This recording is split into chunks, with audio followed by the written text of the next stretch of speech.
Good morning, everyone, and welcome to the presentation of the 2026 Governor's Budget. This is my fourth budget in this role as the Director of the Department of Finance.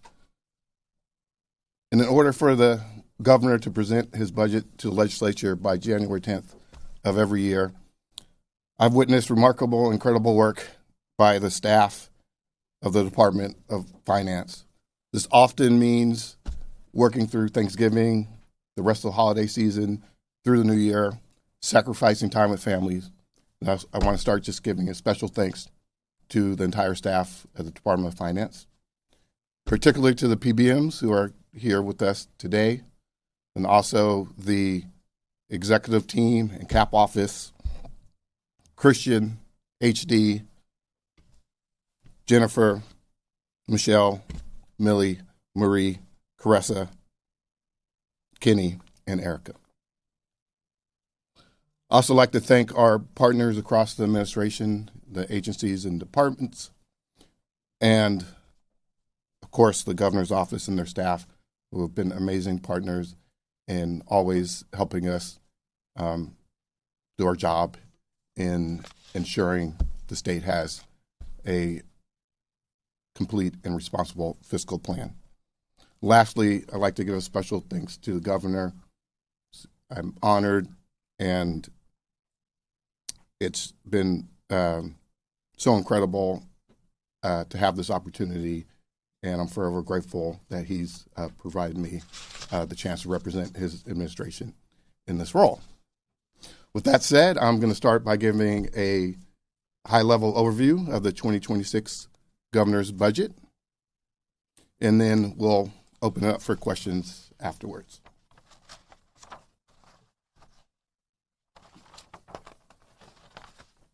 So just to start at a very high level, first we have a balanced budget that we're presenting to the legislature, so we're constitutionally required to do.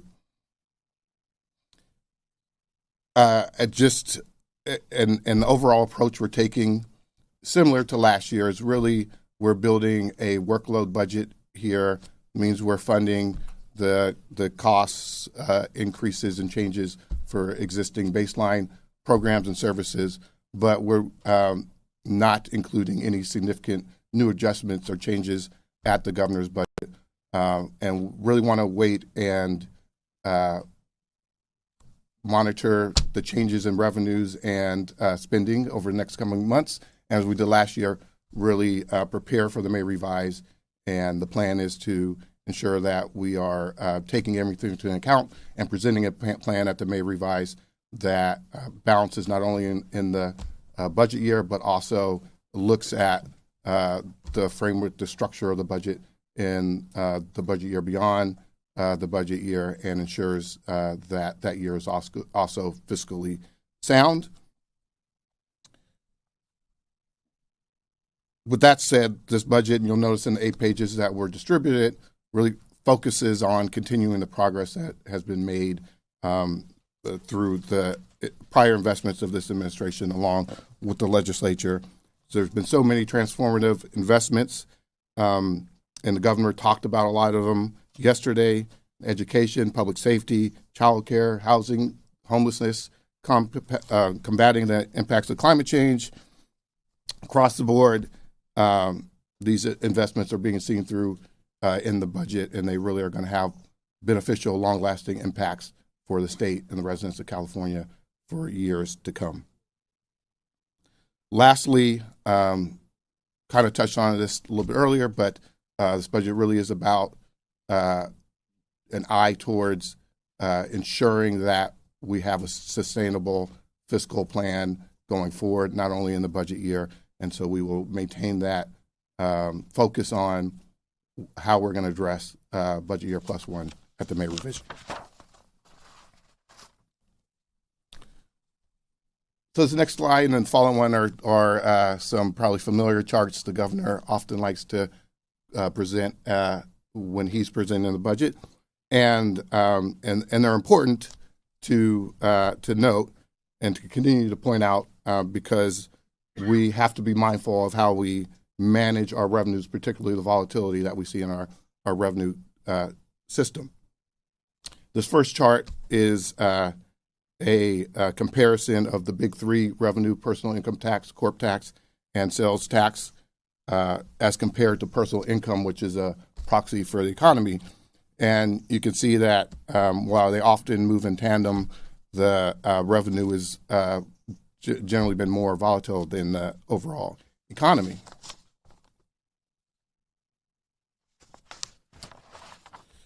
In this next chart, also one that the governor often uses in his presentation, shows the capital gains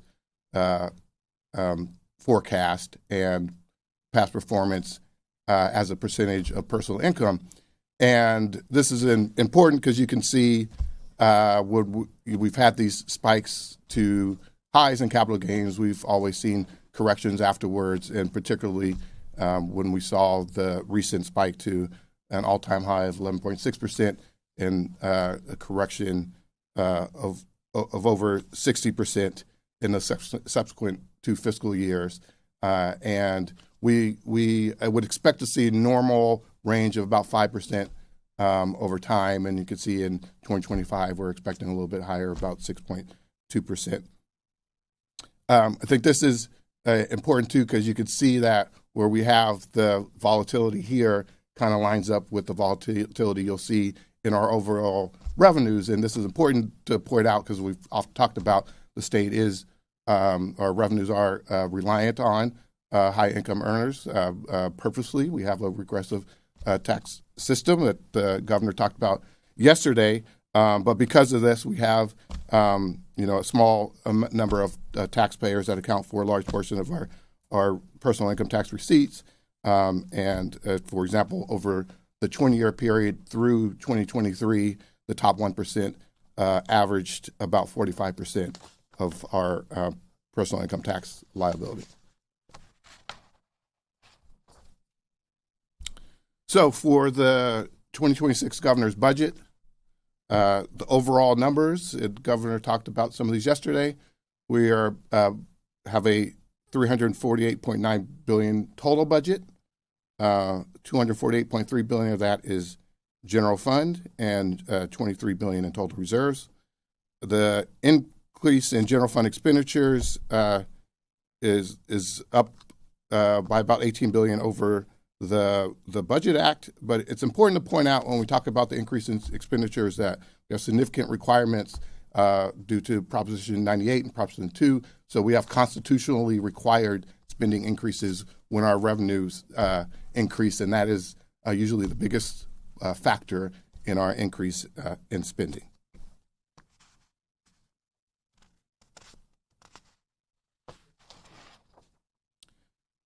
So again, as the governor mentioned yesterday, the budget has $23 billion in total reserves. This is over $7 billion higher than at the 2025 Budget Act. This includes $14.4 billion in rainy day fund, $4.5 billion in the special fund for economic uncertainties, and $4.1 billion in the public schools rainy day fund. The rainy day fund includes a $3 billion deposit in the budget year. We also are suspending a true up in the current year of $2.8 billion, and that's consistent with what we did in the 2025 Budget Act in terms of suspending the deposit in the current year.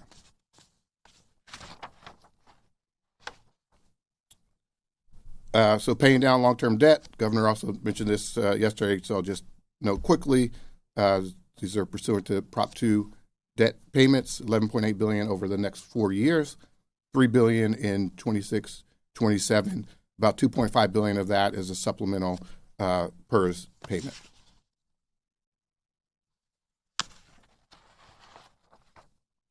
So again, the big number that the governor mentioned yesterday in terms of revenues, our revenues are up in the budget window by approximately $42.3 billion before transfers. This is largely driven by personal income tax, when not accounting for the impacts of the pass-through entity tax. The PIT represents about $36.7 billion of this increase in in revenues in the budget window. And when we talk about the budget window, we're talking about the prior year, 24-25, the current year, 25-26, and the budget year, and all those combined impact the bottom line of revenues that are available in the budget year. And so, as the slide points out, just comparing a little bit with the LAO, both forecasts were revised higher than the Budget Act.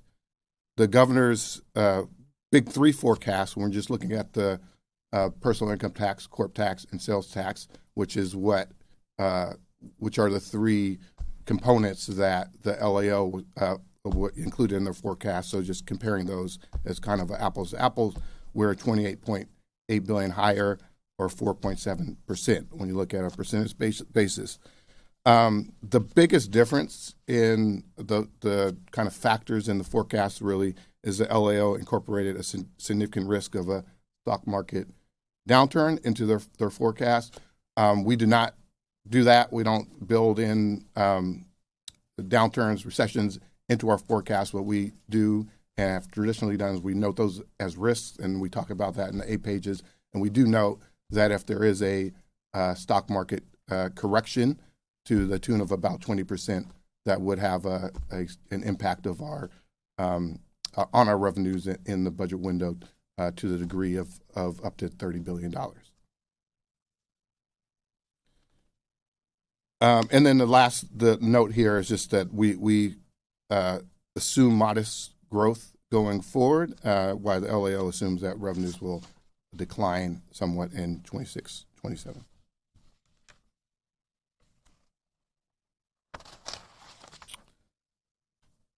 So we do show a modest shortfall of $2.9 billion for that we were faced with accounting for at the governor's budget.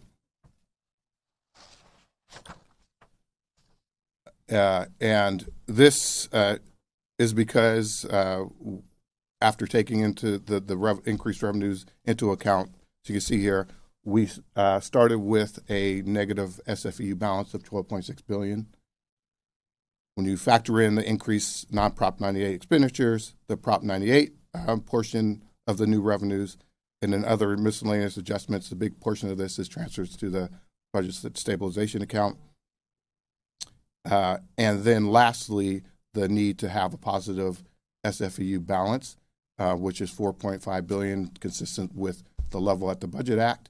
The remaining shortfall there is $2.9 billion. Important, I think, to note here that if we set the SFEU balance at a lower level, we potentially would not be facing a shortfall. The shortfall would be a lot smaller than we have here. And in terms of how we address the shortfall, the biggest component there really is the true-up, current year true-up, the BSA that I talked about earlier of $2.8 billion.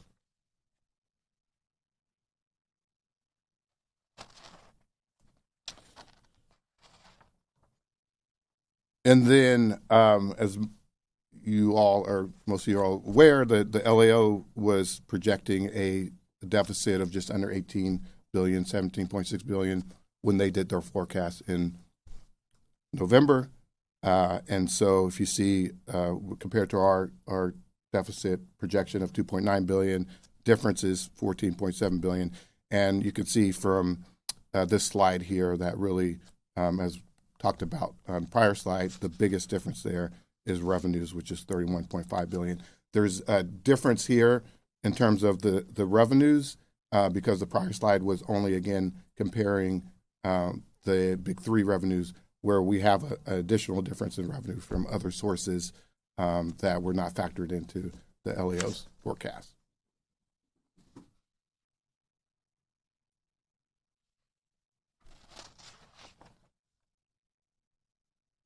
So, as I mentioned a little bit in the opening, this budget doesn't include new significant general fund initiatives, expenditures. It really is a workload budget and taking a very conservative approach to wait and see how things change for the preparation of the May revision. And so when we look at the just total workload and discretionary spending that we're adding, this is outside of population caseload changes, those types of things.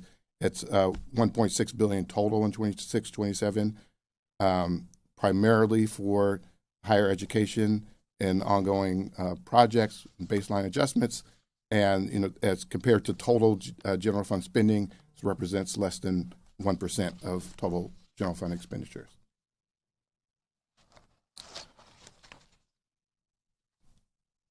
With that said, we are still seeing some ongoing baseline cost increases in some of our programs, some of our major general fund programs, and some of them have been growing at rates that are higher than what normal revenue growth rates projections would be.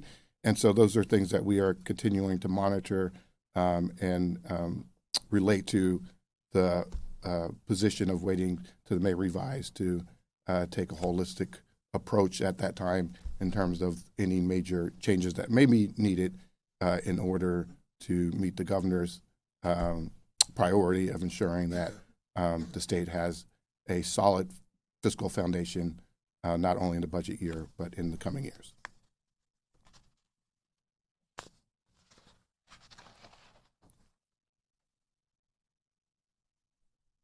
So quickly, I know we've gotten this question a lot, and so this slide just is the high-level amount of what we're seeing in terms of costs driven by H.R. 1 in the budget in 26-27.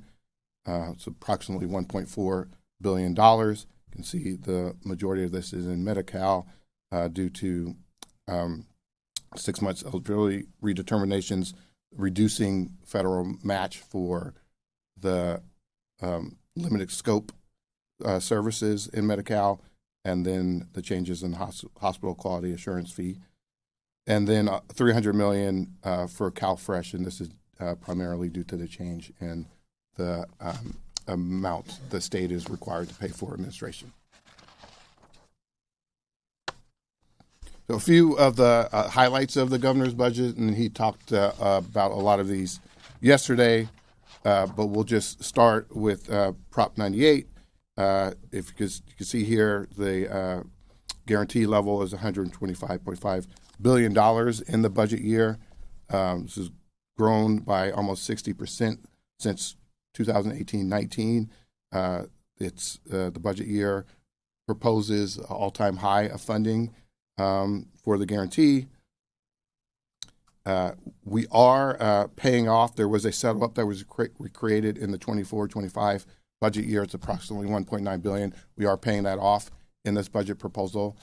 However, we are also creating a new settle-up in 25-26 of $5.6 billion, and this is really recognition of the volatility in revenues and the uncertainty there, something that we'll continue to monitor, and of course will be updated at the May revision.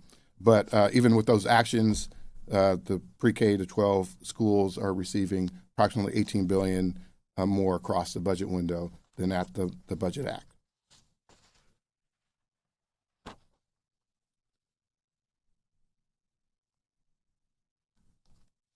So again, the governor talked a little about this yesterday, but the California for All Kids initiative has really resulted in some transformative investments and changes to our education system that we should all be proud of.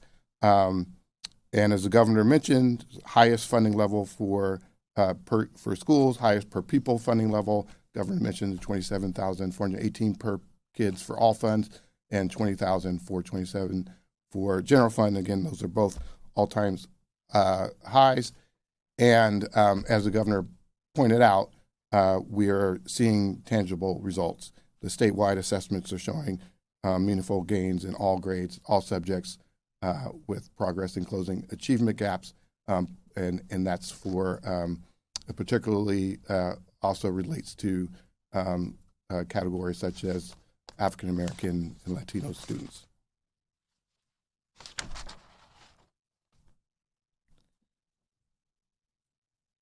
Other investments for in the California for All Kids initiative.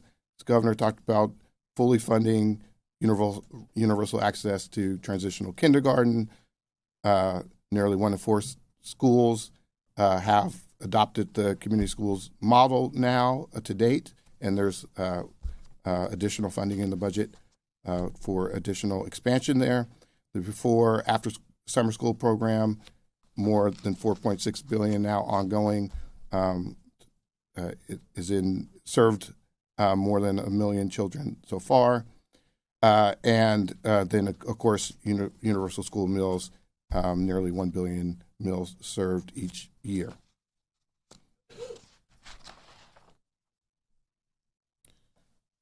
And so building on that and additional key investments in TK to 12 education in the budget, there's an additional block grant that we're proposing of $2.8 billion to really provide funds for school districts to be able to address increased costs. The COLA, LCFF COLA, estimated 2.1%, another $2 billion in additional discretionary funds for schools. We're paying off the deferrals in the budget, expanding, again, access to community schools, an additional $1 billion. This will provide support to the schools that have already adopted the model and then allow for increasing the program to additional schools. Investment in the Learning Recovery Emergency Block Grant, the final investment there, and then the special education base rate increase, which will now allow for full equalization of rates across the state. In higher education, we're fully paying off the deferrals for community colleges there and providing new ongoing funding for community college. There's $716.3 million in new ongoing resources for UC and CSU, and these are associated with commitments made in the compacts with those segments. They include funding for a 5% increase for the last year of the compact payment, and then also some partial funding of 40% of the prior year, of the fourth year of the compact that was agreed to as part of the 2025 budget agreement that deferred some of those payments. Also seeing increases in student financial aid of the amount here, the $688.4 million. The majority of that is for Cal grants, approximately just under $552 million. And one of the main drivers here is just the increase in resident undergraduate student growth, which is part of the compact goals with the segments. We're also continuing the investments of the climate bond, $2.1 billion in the budget year, building off of the current year investments, and this includes an additional $314 million for wildfire and landscape resilience projects. Some of the new initiatives this year will be local fire prevention grants, fire resilience, and risk reduction related to transmissions. Finally, just on the budget, we'll note, the governor mentioned some of the other key highlights from yesterday relating to education governance, the extension of CalCompete's tax credit, which expires in 26-27, so that will 27-28, sorry, and that will provide some certainty for that important economic development tool for the state. We're also making funding for parks passes and farm to school permanent, which have been one-time funding commitments that have been made over the last few years. And then lastly, I'll just note the creation of a $200 million ZEV incentive program that uses non-general fund sources, GGRF, and air pollution control funds.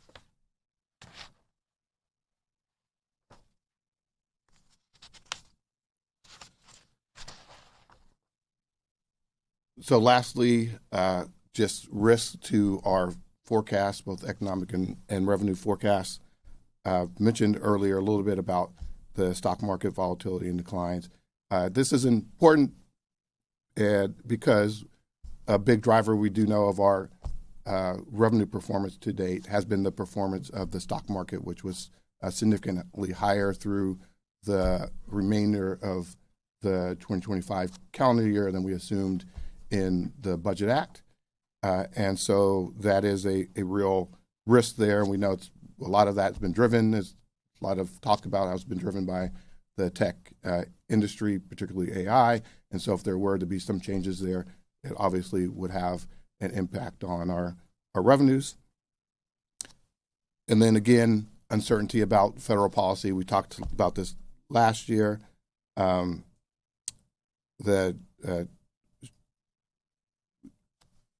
impacts of tariffs and immigration really are two of the key things that we're continuing to monitor that have had impacts, could have additional impacts on our forecasts going forward.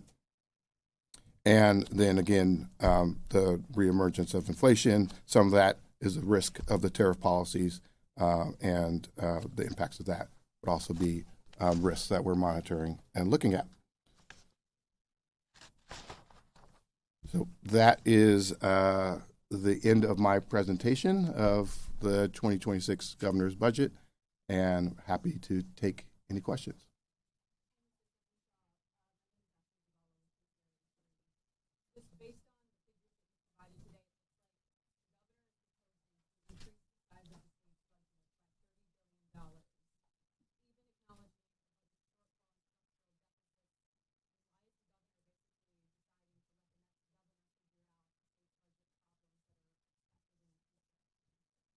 So that's not what the governor is doing. And again, I think that first I would say it goes to the overall strategy here that I mentioned at the beginning and a couple times is, and we took this approach last year, and it really is driven by a couple factors, but mainly we know that we've seen in recent years that there have been significant changes in our forecast between governor's budget and May revise. And the May revise and the governor feels strongly that's going to be his final budget proposal. And our plan does not include new significant investments. And as I mentioned earlier, a lot of the biggest factors in increased spending are from constitutional requirements, Prop 98, Prop 2, and also we are seeing increases in some of our entitlement programs, caseload increases. But the governor's not proposing new significant spending, and we will continue to monitor where things are. And again, the plan is at May revise to ensure that we're not only balancing in the budget year, but looking beyond that, and that is what the governor plans to do.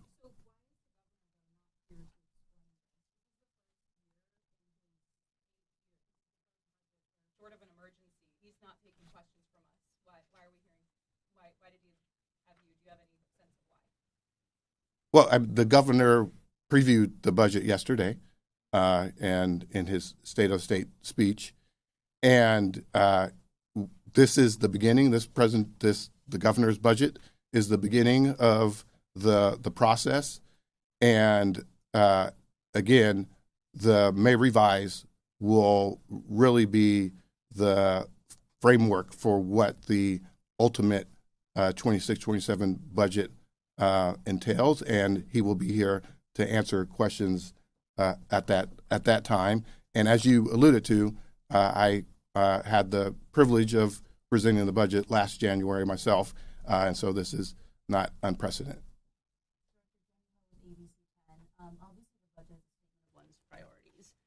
With so much prioritization on education, are there any areas that you couldn't prioritize as much this time around, or are there any areas that, were cut for the sake of more investment into education? Just a little more clarification on, again, the additional investment we're seeing in the education field this time around in the budget. Again, without having significant increases in spending, there also are no significant reductions or cuts to programs in the budget either. The focus here on in the slides and some of the stuff that the governor talked about yesterday is on education, but I encourage you to really look at the 8 pages, the document that was handed out. It really highlights all of the things that have been investments by this administration, along with the legislature over the last few years, the last 7 years, things that are currently have been implemented, are still being implemented, and really are the focus at this time, and ensuring that we are seeing through all of those investments, and there are transformational investments across policy areas, and those are laid out in the documents that you have. Stephenshaw, on the $13.1 billion that's estimated to be a reduction in Medi-Cal because of the work requirements through 2029-30, are you assuming that those work requirements the state will be implementing for the UIS population and other undocumented people on Medi-Cal?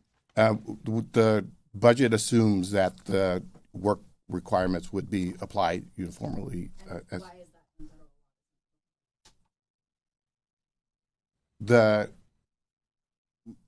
When we are looking at the program as a whole, and given the change at the federal level, and even though we have a state-only program, it is a state-only version of Medi-Cal. The budget assumes that the work requirements would apply to the Medi-Cal program. To the state-only portion? That's what the budget assumes. That the AI bubble would burst. I know that you're not factoring in an economic downturn like the LAO. Well, as we, I think, noted, that's a downturn in the market is one of the top risks that we see out there to our revenue forecast. And we note, as I mentioned earlier, we do note what an example of what a correction similar to the correction from a couple of years ago would result in terms of downgrade in our revenue forecast.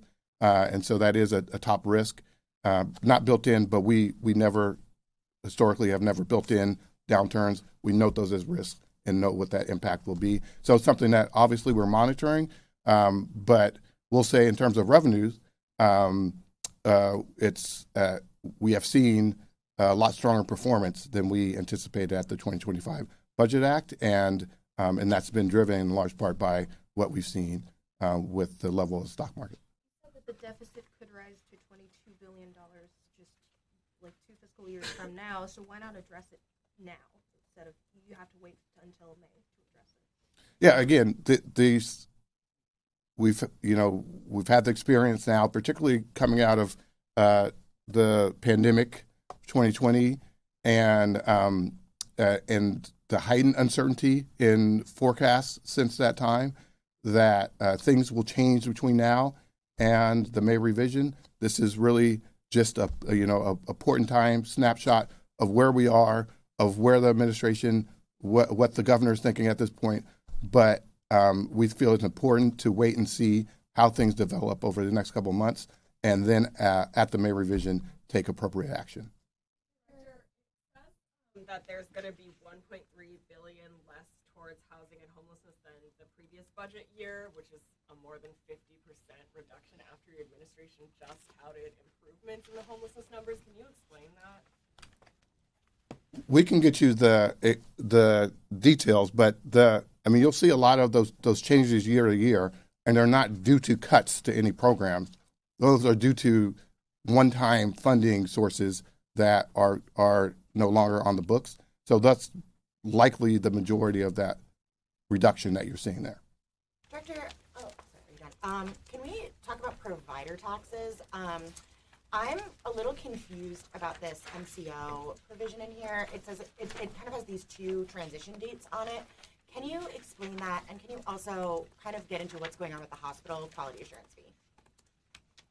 So for the MCO transition date, we currently we've assumed that the MCO tax is going to be approved into the end of the calendar year. We've gotten word to this point that it is. We do have a transition period through the end of June. We're still working on ensuring that we can extend that transition period to the end of the calendar year. Why is it that you think you can extend it to the end of December? It's allowable under federal guidance, so it's something that our department and agency is working with CMS on. Trying to get some like discretion from the feds to give us those extra 6 months. Yes. And then also on the hospital quality assurance fee, it's mentioned in here. Can you get into that a little bit more? How much are we losing from that? So I think it's just over 630 million that we're losing for the budget year. But is that the last fee that was like the 5-6 billion, or is that the increased fee that was like, I don't know, 9-10 billion? It was, yeah, it's as compared to what we assumed in the budget. Director, I'm curious, does this budget have any funding set aside for the Civic Media Fund, the partnership between California and Google on funding newsrooms? Is it still at $10 million, or is it? Well, it's there. It doesn't. The money that was in the current budget is maintained, and so that is a program that's still currently being stood up at GoBiz. What do you mean by money in the current budget? The state was committed to give $10 million to that program for 2026-27 on top of the $10 million it gave last year. Is it going back on its deal with Google?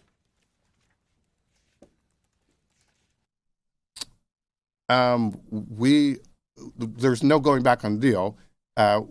There were a number of, I think, the conversations evolved over time. It took well over a year to actually get to a final place where there was agreement on how the state would implement the program. And so we're maintaining that commitment that we made in the current Budget Act. But that doesn't make any sense. I mean, are you now considering this year to be year one of the 5-year deal then? I'm not sure. I understand that question, but we will. I'm looking to our PBM here, and we'll get those answers to you shortly before the end of the press conference. Yeah, so just to confirm, there's no new funding then in this budget beyond what was approved in the budget trailer for last year, the $10 million? There's no new funding in this budget.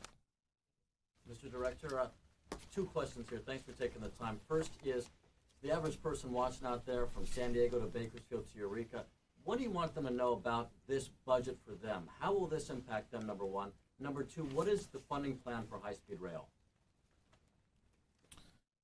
So I think the thing that folks should know about this budget is, and this has been true of the budgets these past few years, and as we've weathered the downturn in our revenues, the governor has really maintained a focus on protecting the more vulnerable populations in our state and ensuring that we didn't make the same choices that we made during the Great Recession, and kept an eye on protecting programs that really provided direct support and money in individuals' pockets. This budget doesn't maintains full support for most of our programs that the residents of the state rely upon. Would also just reiterate that beyond that, it continues implementation of transformational investments that have been made over the last number of years. Director, can you maybe give me an idea of what funding might be in here for Prop 36 for local governments? So for Prop 36, there's opportunity for additional funds for programs that are going to be made possible through Prop 47 funding because of the revisions to the impact on the CDCR population from Prop 36. The impact of the proposition has been revised downward, and thus there will be more Prop 47 savings that can be dedicated towards programs. Do you have an idea what those dollars might look like? We can get them to you. Mr. Stephenshaw, there's been a lot of conversations surrounding, the communities of Pasadena and Altadena. Is there anything that you could share that, how this budget would affect, those people trying to recover from the fires from last year? Yeah, I just building off of what the governor was talking about yesterday. Obviously, this has been a focus of his and the administration since this time last year, and that's he was down there as I was presenting the budget last year. In the current budget, there's additional funds in 4 schools that were impacted. I think over $22 million, $22.9 million. There's also a $11.5 million that's dedicated to child care facilities, infrastructure that were impacted by fires. And then the governor mentioned yesterday the intent to work with the legislature on a way to address one of the critical issues there, and that's the gap in funding that folks need to be able to rebuild their homes. Talk about as far as rebuilding, some of those people, those houses were underfunded by way of insurance. Are we talking about those? Yes, yes. Mr. Stephenshaw, is there more? Can you talk about any additional funding that is being provided for the high-speed rail project that Governor Newsom mentioned in his State of the State address yesterday? Yeah. So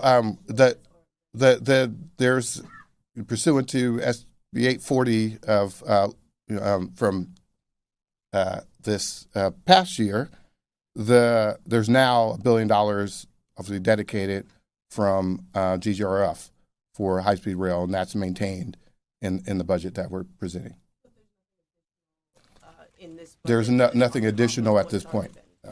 Director, to put a fine point on the federal policy changes, I mean, Pro Tem Lamone has acknowledged multiple times that the state cannot make up for the gap, the gap in its entirety that's going to be caused by these federal funding cuts when it comes to Medi-Cal, also CalFresh. So the budget proposal acknowledges that there's going to be additional costs by the state. Does that mean there will be no cuts?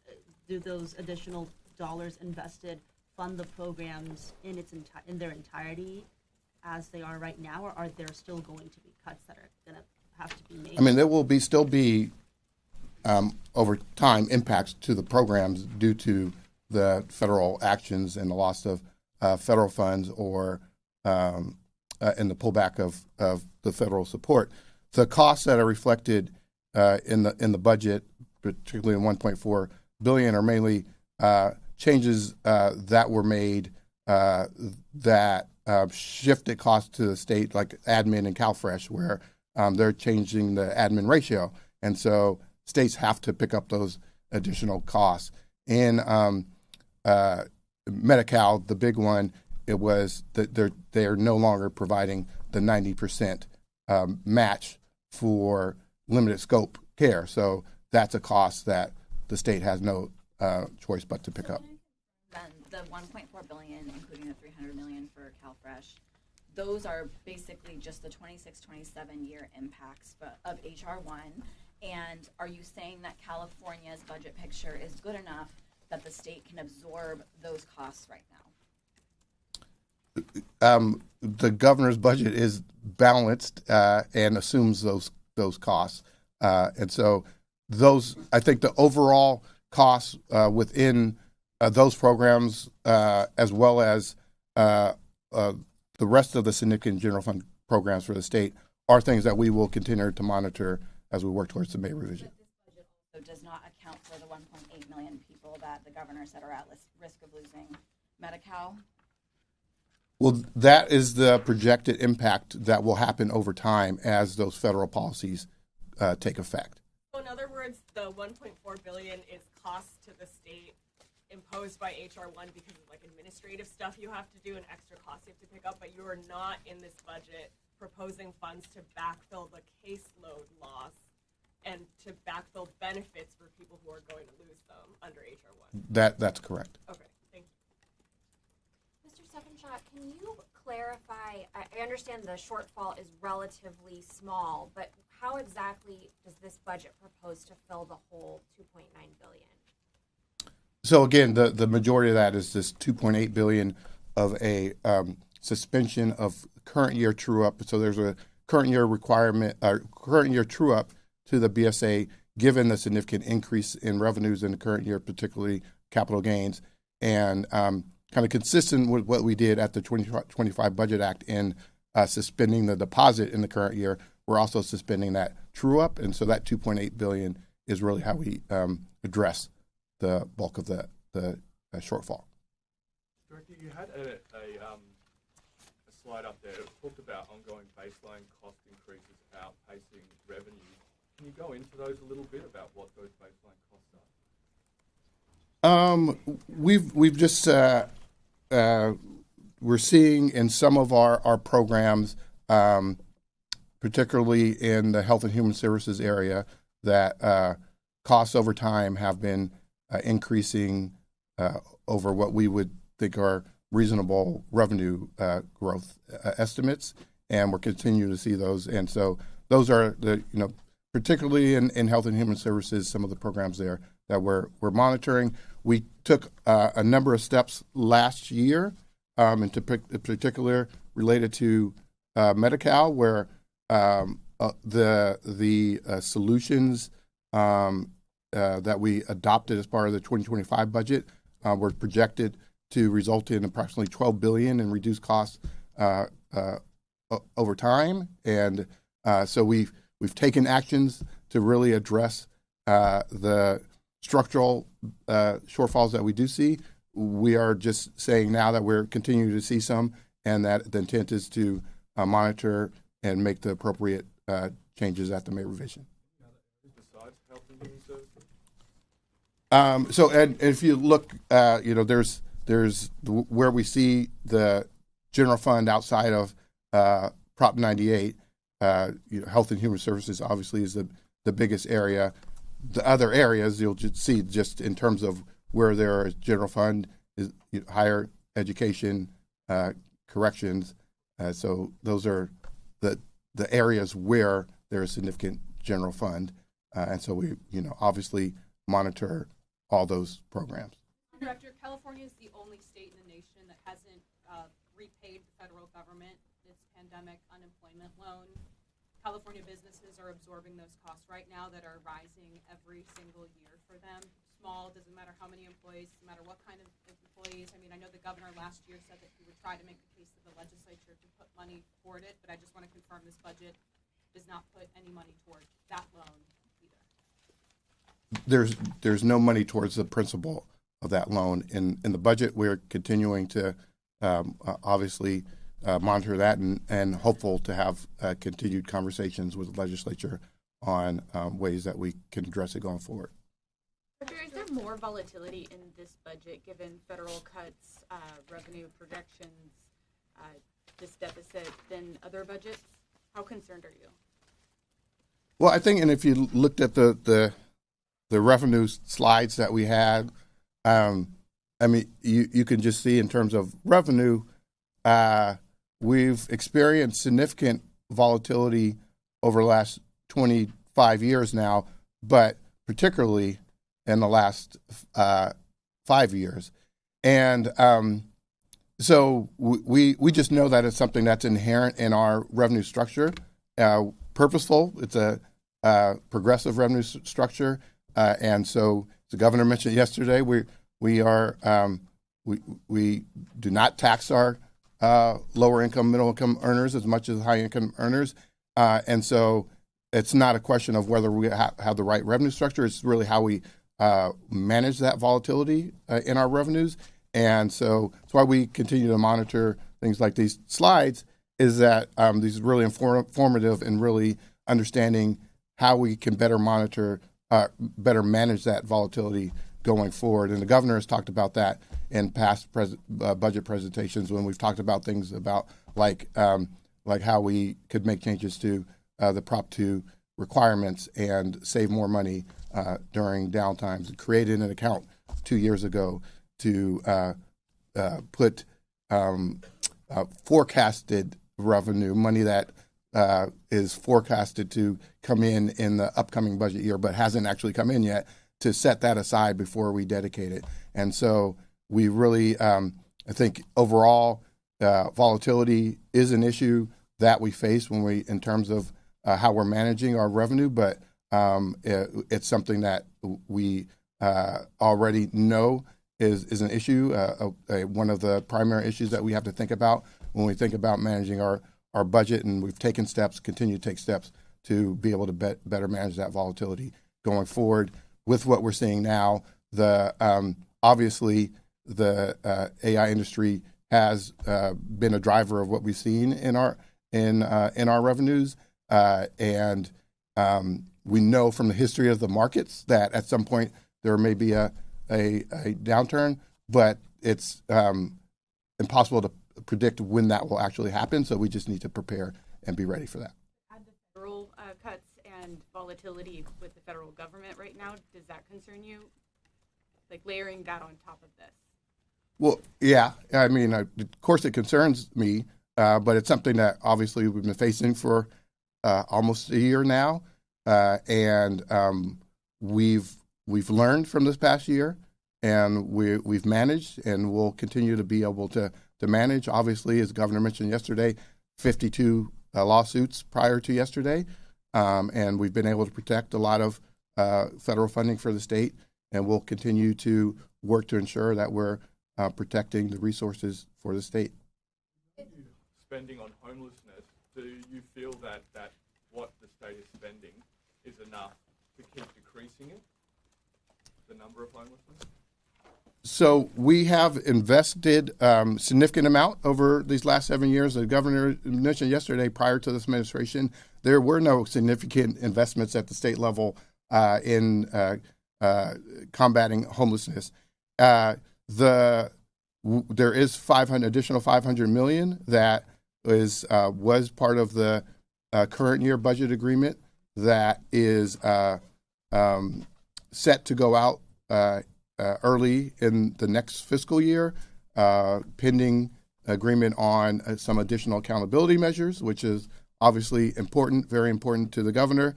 And there's still additional funding from current rounds of HAP that are going out. So there's still funding that's going out. There's additional $500 million in the budget year, and we'll obviously have conversations with the legislature on what the appropriate level will be as we work through this process. Sorry.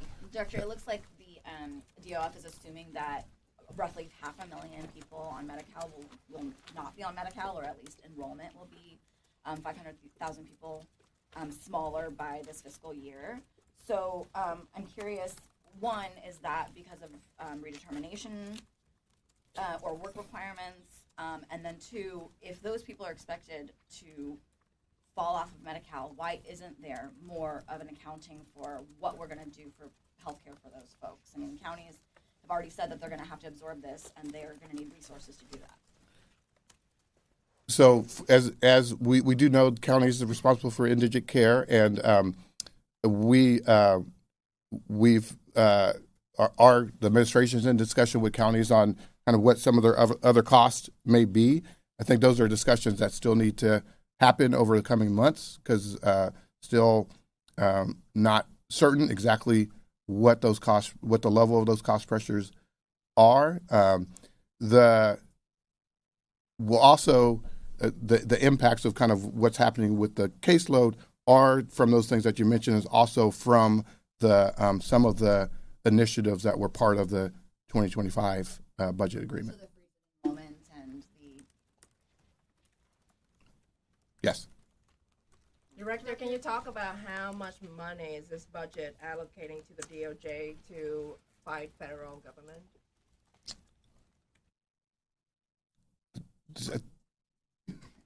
I think there's an additional $10 million that we're providing over their baseline amount, which is around $15 million.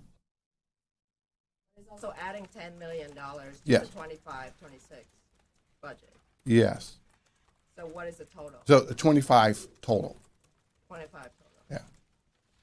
Are there any additional taxes, fees, fee increases in this budget?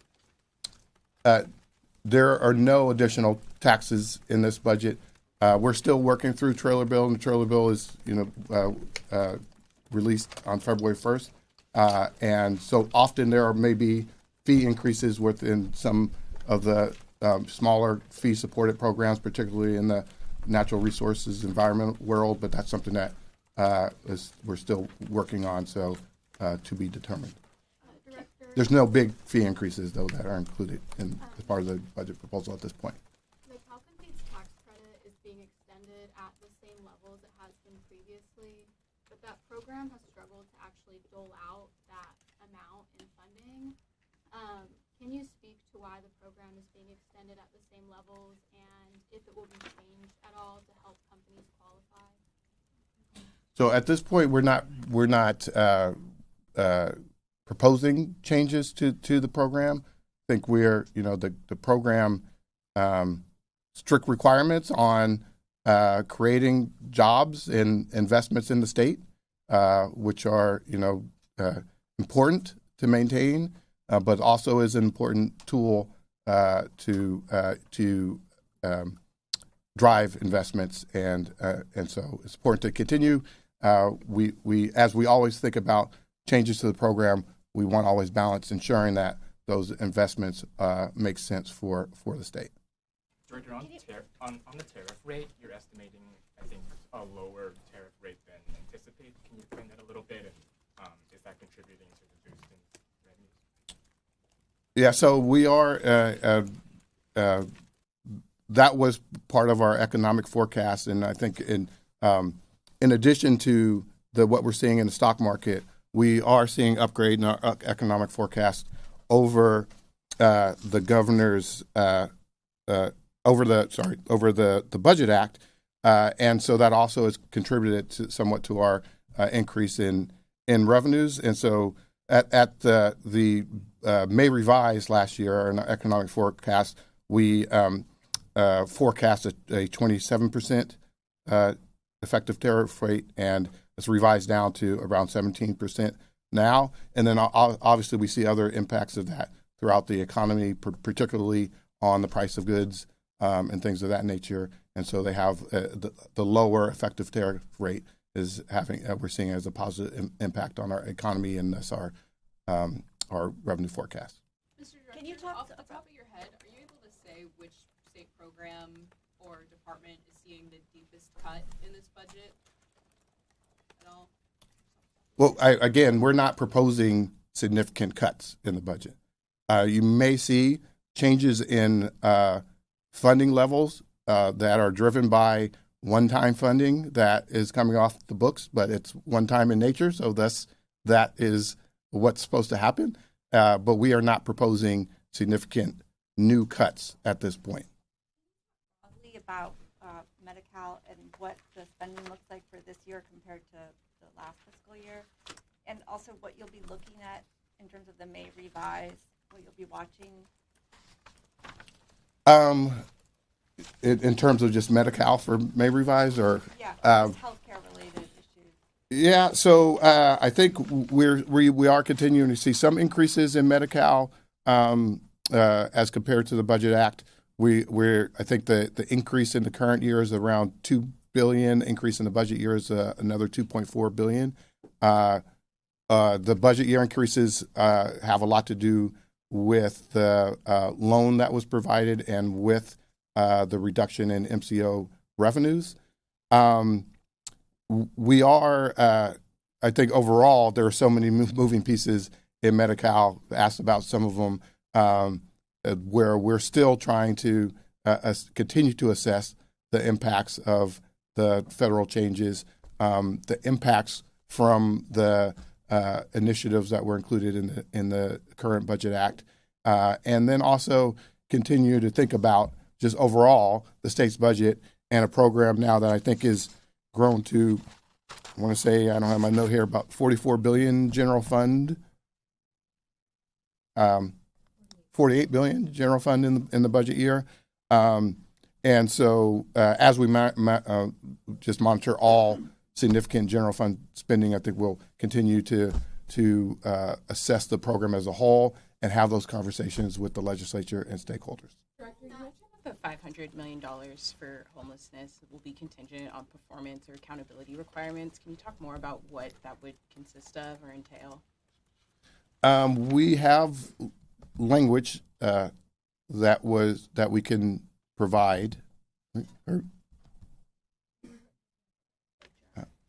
Well, we can. I'll have Teresa can give you the specifics on what the measures are that we're in discussion with the legislature on. Back on Medi-Cal, it just seems like broadly in this budget. I mean, it's such a huge part of the budget every year. It's a huge part of the HHS budget.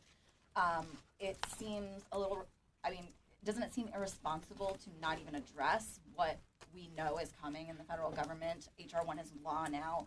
Before it passed, there was plenty of estimates about how many people could lose insurance in California, lose access to health care, and what that could cost in terms of federal dollars. So, I mean, are you expecting to be able to know that by May and figure out a solution by May, or is that not something that we're thinking about this year? So we have made adjustments at the governor's budget, and we've talked about some of those earlier. The previous estimates, a lot of those were broad estimates given what was known at the time, which wasn't a lot. And we're still waiting on federal guidance for a lot of the changes that were made. And so we are, and as I mentioned, our agency and departments are in discussions with counties and understanding the impacts there. So we made the adjustments that we felt we reasonably understood at this point, and in the framework of the overall budget and understanding that we are not taking significant major actions in either direction at this point, but knowing that we are continuing to monitor in real time and will over the next few months as we develop the May revision and receive additional information on what the cost will be in terms of like knowing the cost. There's been estimates, they're being revised, but there's still a lot of work that needs to be done to truly understand what the cost of the impacts of the federal change will be. Big though, right? I mean, is there any down payment or reassurance that there's a commitment to benefits and programs and beneficiaries? I mean, Medi-Cal covers, as you know, more than a third of the population. So we are covering cost changes that will continue to provide some services to and access to certain populations. Overall, again, as we work through the May revision, this is not something we're well aware of, and we're having discussions and we're planning on assessing the whole program as we work towards the May revisions, and we'll make those decisions at that time. And in the context of what it means for the overall budget. Can you just help me understand, if medical costs are rising this year, how much of that is due to the federal policy changes, and how much of that is just because of California issues or health costs rising? So in budget year, 1.1 billion is for HR1. Oh yeah, so in budget year, the increase is 1.1 billion for HR1. That was highlighted earlier to answer your question. So the majority of the cost isn't related to the federal policy changes. Well, it's about $2 billion increase in the. So half. So in current year, there's $2 billion increase compared to Budget Act, and some of that increase is related. Sorry, we can't hear back here. Oh, sorry. So in current year, the increase is $2 billion compared to the Budget Act. Some of that, and we can chat after, is related to federal actions, repayments of federal funds. As an example, in budget year, the increase is $2.4 billion compared to the Budget Act, and of that, we know for sure $1.1 billion is associated with HR1. But there are other things, as the director mentioned, there are a lot of moving pieces in Medi-Cal, so we'll get you more information on what, in the budget year, if there are other federal actions that also contribute to that 2.4. Thank you. Going back to the question about cuts, Director, I know you said there aren't steep cuts, but the proposal, the budget doesn't propose any of those steep cuts, but I think with the deficit and the reality, the cuts are inevitable. So off the top of your head, do you know of any departments that are seeing some cuts, even if they're not significant, departments that aren't getting the full, extent of funding that they typically would? I mean, there's no cuts being proposed now, so there's no departments that or programs that are seeing any funding that's being held back. As I mentioned, and this is the approach we took last year. There's going to be changes between now and May, and some of those will be on the expenditure side, but we know that our revenue will be updated at May too. So we have to understand what the both sides of the ledger look like before we make those significant decisions. It seems like there's not much revenue left over for anything outside of what's being proposed. With the current legislature and the session just beginning, there doesn't seem much room for any new programs this session. So not a lot can be done with anything fiscally. Is that right? I think our position would be that this is not the time to make significant new investments and is really focused on continued implementation. And so we'll have those conversations with the legislature as we go forward, but that would be our view. Sorry, going back to immigrant eligibility and Medi-Cal again, healthcare reporter here. So some of those budget solutions last year included, for example, the freeze on enrollment and differential in benefits for certain populations. You mentioned that the budget assumes that work requirements would be applied across the board, including immigrant populations, even though that's not required by federal law since they don't have any say in that. How do you justify treating them the same in that regard when you're talking about work requirements and that burden versus the differential in eligibility and in benefits that we instituted last year?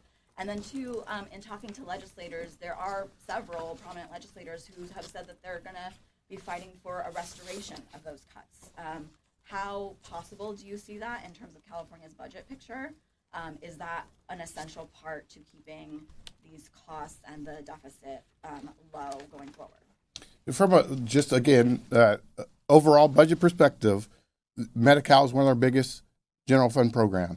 So it's something we're going to have to monitor. And as we think about how we balance the overall budget, we're going to have to think about what the appropriate level and what the program looks like. And that's what we're going to be doing over the next couple of months. But it's important for us to have those discussions with the legislature before we make any decisions there. So that's the work that we need to do over the coming months.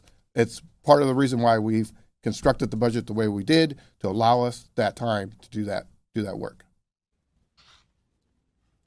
On immigrant eligibility for Medi-Cal again, it looks like some people who are non-citizens who previously were able to get full scope are now, because of federal requirements, being moved to restricted scope. But the state also has a state-only program, and it sounds like you're maintaining full scope for the state-only undocumented population, those who remain on the program. Is that correct? And how are you going to address that kind of differential in coverage for different immigrant populations, all of whom are under different legal statuses? That is correct, and to have those folks on state-only full scope would result in additional general fund costs of approximately $1.1 billion. And so, again, goes to the impact of change from the federal government that the state can't afford to backfill. However, it's part of the broader discussion on the overall Medi-Cal program, and we know we're going to have that discussion with the legislature. Can you explain the $5.6 billion holdback for schools after you already paid back the 1.9 from this year? Yeah, I think that's just what we've seen in recognition of the volatility in our revenues. It's just appropriating less than the current guarantee level, with that provides us the opportunity to monitor and ensure that, given the volatility in their revenues, that we're not over appropriating at levels that end up being higher than the actual revenues that come in, and so it allows us to account for some of the volatility in our revenues, but also then we know we'll update at the May revision, and ultimately with the settle-ups, we either pay them off or establish a plan once we certify this fiscal year next spring. When would that be paid back? Well, again, as with everything, we'll update our budget proposal in May. But to the extent there's still the settle up it still exists, then that will be paid back, or the plan establishing the payment terms would be set next spring, and that's required by law. We have about 10 more minutes for questions, and then DOF staff will be available to answer any questions you have after the president. Forgive me, Director. I'm not going to get the wording exactly right here, but I think when you were talking about the stock market and income revenue, you spoke about a 20% fluctuation that could result in 30 billion of a change. Could you just expand on that if I've given you enough information? Yeah, no. So as I said, probably one of the biggest, or the biggest factor in the differences in the forecast of revenues between ourselves and the LAO is the LAO included a significant risk of a stock market downturn in their revenue forecast. We never do, but we note that as one of the risks to our forecast, which is what we typically do. And in that note, we explain that if we were to see a stock market correction of approximately 20%, we estimate that could have an impact on our revenues of between 25 and 30 billion, so up to 30 billion. I think that was similar to the downturn that we saw in 2022. Director, if the kind of like rosy projections for the stock market turn out to not be true, and in 4 months we need to make some significant cuts in the May revision, is the administration considering pursuing any reductions to state employees' compensation costs like it did in the last year? Those are not part of the governor's proposal at this time, and I think it'd be premature to say what we will ultimately do. So I think we'll have to wait, of course, and see and monitor. But I will say that we complete our revenue forecast at the end of November. We actually saw the strength in the stock market persist through the end of the year, which is a good sign to the 25-26 revenues and to revenues that will be based on in 26 that based on the 2025 tax year. We also saw, as the governor mentioned yesterday, that PIT and Corp revenues in December came in just under $3 billion higher than was projected in our current governor's budget revenue, not as compared to the Budget Act. So we've already seen, at least in the first month, some stronger performance. So I think in the short term, what we've seen, particularly since our revenue forecast was completed, speaks to some continued strength as it relates to the 2025 calendar year, which will impact the taxes that we see over the next couple of months. With that said, of course, as we've talked about a lot today, we know that there's always possibilities of shocks happening that would have some negative effects on our forecast. Director, if a shock like that happened, would the governor's office and the state consider looking at revenue-raising initiatives? I think that the governor's been clear on taxes at this point.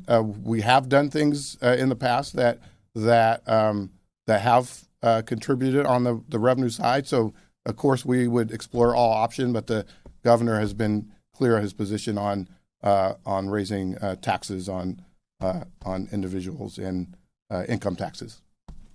Can you clarify what the tax credit programs that are going to continue to be continued on are that the governor mentioned yesterday in the State of the State? He mentioned the Cal Competes tax credit. That was the only one that we're proposing to extend. It expires in 27-28.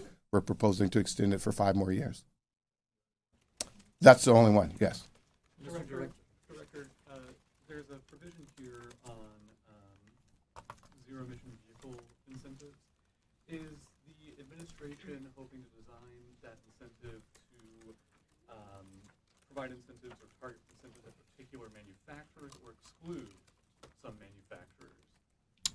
No, that's So that would not how apply- we're intending to design the program. So that would apply to roughly any manufacturer, Tesla, for example. The details of, Joe mentioned that the Taylorville will be posted in February. We're still working on the specifics of the language. Thanks. Mr. Director, I'm sure it's somewhere in here. Yesterday, in the State of the State, the governor mentioned a fire rebuilding fund for fire victims, if I'm explaining it briefly there. Do you know how much he plans to allocate for that? So, and that's, I know that's kind of briefly mentioned in response to a question earlier.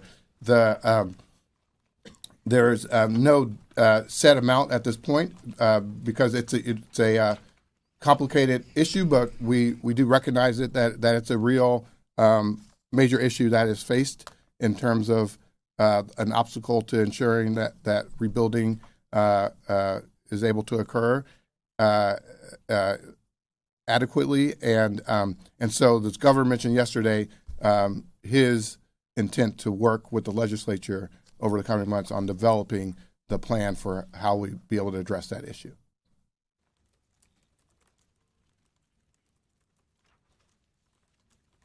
Director, I'll go. No one else has one.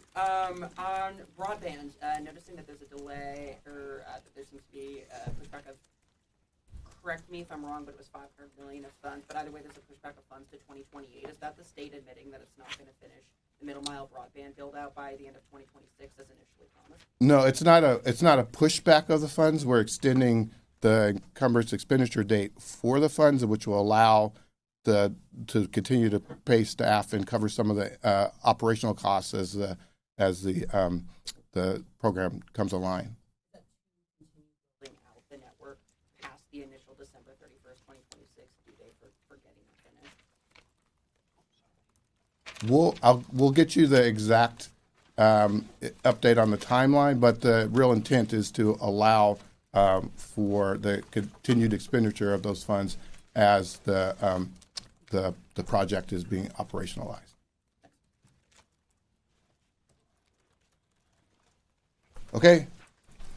Thanks all. And again, HD is here, PBM's with any follow-up questions.